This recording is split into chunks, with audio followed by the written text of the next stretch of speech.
All right, hey guys, here Jeff at MACkite, and I'm standing next to Chris Reynolds, and he is kind of the brain and the passion behind FLITElab, a new niche, I believe, in the foil world. And we're just wanting to get a little insight. Chris, tell us a little bit, just kind of where did the passion and the start of you coming up with this idea? Come up with this? Yeah. Look, it was born from, like I have a passion for so many water sports. I think coming originally from windsurfing and kitesurfing, like everyone was just so frothy, and like you rock up at a beach and people are just so friendly, and you go out and everyone's just getting a ton of waves and all that sort of stuff.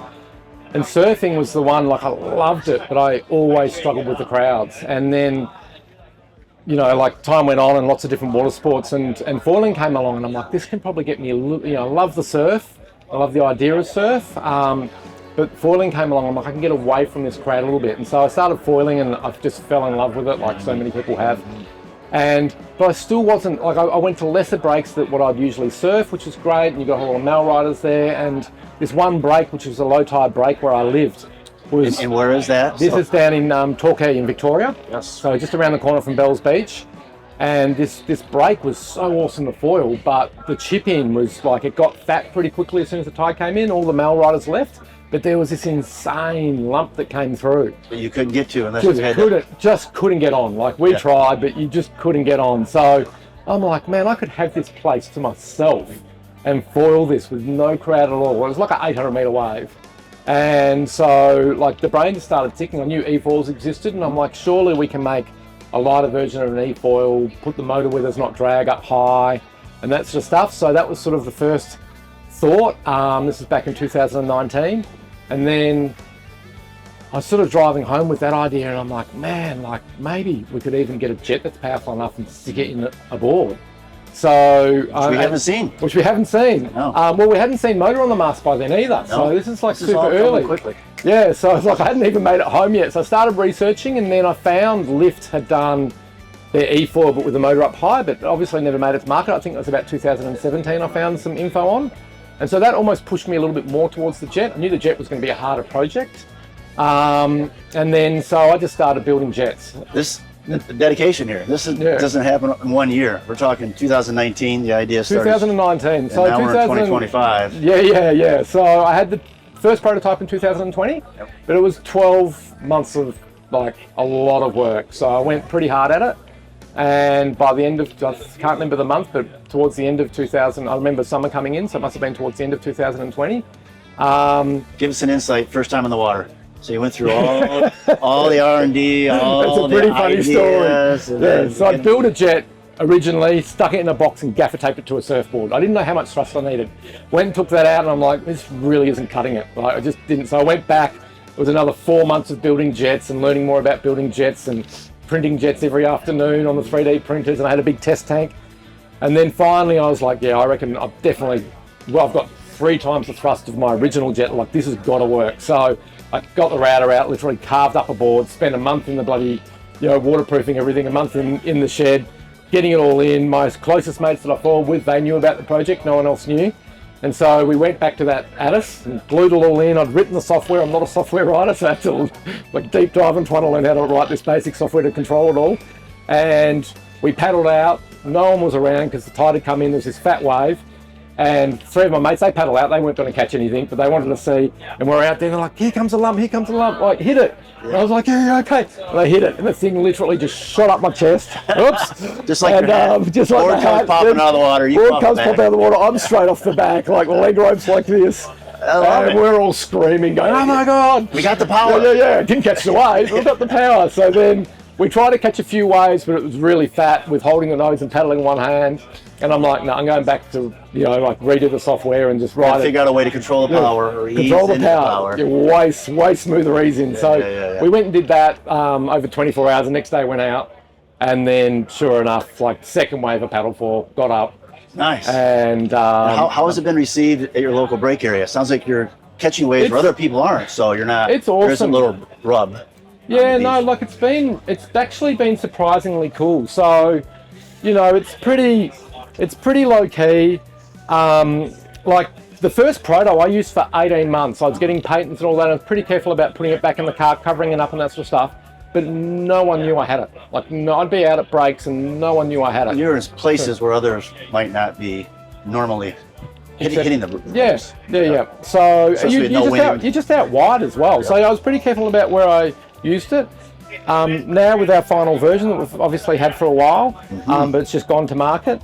Like it's even the surfers are really like I'm blown away by the amount of surfers that come up, and then they're like, oh man, you're out wide and you're catching all these waves. I've never seen anyone just sit that wide and have like I'm sitting in here with 80 surfers and you're 50, 100 meters wide of the pack out there having. It feels like you've got this place to yourself. And they're just going, I just didn't realise they paddled that well. And I'm like, well, I do actually have a jet in the board. And they're like, what? Like, they're always blown away. And then they're really excited by it. They're like, oh, this is probably going to get me over the edge. Sure. As you speak about that, engaging with your product, just give our customers just a quick little, what is when you're out there on the water, you're paddling around, and you see the wave, give us, what do you do with this board? Pretty straightforward. So we've got our launch pad on the front. So it's like you've got a whole lot of settings. We make presets to make it really easy for people, and then once they learn more and more about it, that they can dive into changing stuff. Based on time and the power? Yep, whether you're proning, winging, or downwinding, like we've used it a lot. So we've got proning, winging, downwinding. Yep, so depending on what you're doing, you're set to that preset, and that gives you a really, really good starting point. And then you've simply got the circle, and we've designed this so it's like a thumb apart, so you're not even looking. Yep. So you just hit the circle, that gives you 60 seconds of paddle assist, you paddle out, and it just takes the pain out of the shoulders. Like you still need to paddle. I like that ease of use then. Yeah, and it helps with the duck dives. It's not throwing you off the back of the board. It's really light. It's a really light just paddle. It turns a 4.2 board into like an 8-foot mid-length. Like it just makes it that really easy to paddle.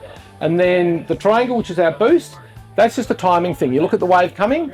Right, depending on like the smaller boards, we have a slower acceleration. Otherwise, they do that pull up the chest. The bigger boards, you can have a faster acceleration. So, like usually with a 4.2, I have 3 seconds. 3 seconds. 3 seconds. So it takes 3 seconds to go from 0 boost when you click the button up to 100% boost, or whatever you've got the boost set to, 80% boost, and you basically hit it 3 seconds before the wave comes. So you see a wave, you get used to the timing. Like you sort it out in half a session. So it's a little practice with timing and which definitely and the wave. Yeah, and the wave. So if you see us scratching onto those next to nothing bumps, that's because we've nailed the timing. When you're first learning, some people they'll miss a bump because they press it too late and it's still winding up and the bump goes underneath them. And it's also when to paddle hard, like on the really fat bumps that aren't even braking.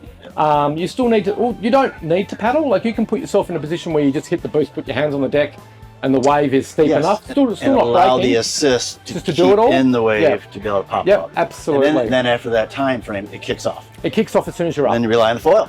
Then you're on the foil. Right. Exactly. Right so if we look at this, we have a market of foil assist. Yep. We have e-foils. Yep. Where do you see this fitting in the market? Because that's what customers are going to wonder. There's a lot, buzz around this. Yeah. Who do you see this for the customer? It's foil assist is an interesting. All the foil assists at the moment have a motor on the mast, which we're in current development as well with, because we want this to be an ecosystem. There's definitely advantages to having the motor on the mast. You can get more waves. You can, e-foil back out. You have to stay standing on it, e-foil back out. So the niche you can get up in flat water. Yeah. I see this as you've got prone, you've got assist that has motor on the mast. This sort of sits in between those two. So when you're up, you don't have any drag on the mast. The system's lighter. It's really well balanced. It feels closer to a prone, to surf and all that sort of stuff. It feels really, really nice. You don't have a remote. Like it just feels a lot closer to a prone. You said winging too. Winging, I love it. Give an explanation for our wing customers. We have a lot of wing customers. Oh, awesome. Okay. That would wonder, would this even be part of my equation? Absolutely. So winging, my method behind the winging. So you could get up a 4.2 if you wanted to in a lot lighter winds. I find for someone who already wings, already rides waves, and knows what they're doing. Yep. You can definitely sink start a 4.2. So you don't have to pump like crazy and go crazy as much. Depends on how strong the wind is, but it's going to get you up early because you've got that thrust. I quite often wing the 5.0, which is 45 litres. For the people who aren't good at sink starting, you get some people that can't really sink those boards. You can still nil start the 5.0. And what I love about it is the 5.0 without the jet. That would be the board. It's awesome. It's so good. 5.0 or the 5.8. I like the 5.0. Yep. when the wind's good enough, the 5.0 with a blank in it, one of the best wingboards I've ever used. I love it. All our team riders. And you said a blank, meaning the foil is out of there, and you just put it's just like a blank. Got one around somewhere, yeah. Board is Yeah, so there's one in this board. But yeah, so you basically have a foam blank that adds volume to the board.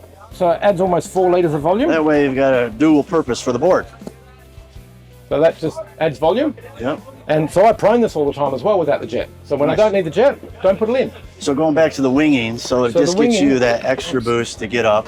Yep. To then use the wing for the power to ride. Well, what I love is I've done it with a foil drive. Yeah, right. A lot going on. Not to say you can't do it, but Yeah. we haven't really been selling and marketing it that way. No. Where this, I heard you say, this could be for wingers to use in lighter conditions. Yeah, so what I really, really love is, I hate big wings, right? 5 is my max, but I love a 4 metre. I hate big foils. So if I go down and it's 8 knots. Sounds like you like smaller boards, lighter boards too. That too. Yeah, I picked up on that. I do like the 5.0 for winging. Okay. I don't often use this, I have, but I do. The 5.0 is just a really well balanced wingboard, better on touchdowns, easier to get up, like all that sort of stuff. And it's only 18 wide, so it's really nice on the carving on the wave and that sort of stuff. And I love it without the jet. But when it's not windy enough, and we know how much the wind changes, I'll get down there, I'll still rig my 4, I will, put on like an 808, maybe even a 707, and I'll put the jet in. And so I go out, I get up really, really easily, I wing and around, then start using the and I'd rather the extra weight in the wingboard and be on a 4 metre than ride with a 6 and a big foil. Like that's just me, but that's what I prefer. And then if the wind picks up, I'm not coming back in. Like how many times have you rigged up your bigger gear, you go out, it picks up 5-10 knots, and you're like, gotta re-rig. Do I hold on or do I go back and re-rig everything? So I just come back, I pull the jet out, throw the blank in, which takes all of 10 seconds. And everything's still rigged, and I go back out, and I've got enough wind. Well, so that's why I love it. I'm excited to try all that. I have not been on one of your boards yet. Yeah. One of our wing team members, Tucker, has. Yep. We're excited to be carrying these in our lineup. Yep. We're also excited about your foils. We won't get into all that. We won't get into all that right now. That's a long discussion. That's another long discussion at all. Foils are great. I think we just wanted. I think you did a very nice job, especially sharing your passion. Thank you. Filling a niche. Yep. And I think this is a product that, those that are into prone, those are obviously into winging. It is something that can assist you and have that higher performance. It's not going to be for everyone. This is more a niche market, but just taking something that we all love. Getting us more time on the water. More time on the water. Ease on the water, and still less have that. Crowds. Yes, less crowds, and having that and catching those waves that maybe we wouldn't have caught before. Yeah, absolutely. Before. So anyways, this has been Jeff here at MACkite and Chris here at AWSI 2025. If you have questions, hit us up at the shop, give us a call, send us an email. But we're excited. Thanks, awesome, Chris. Jeff. Thank you. Appreciate it, brother. Cheers. Yeah. Woo.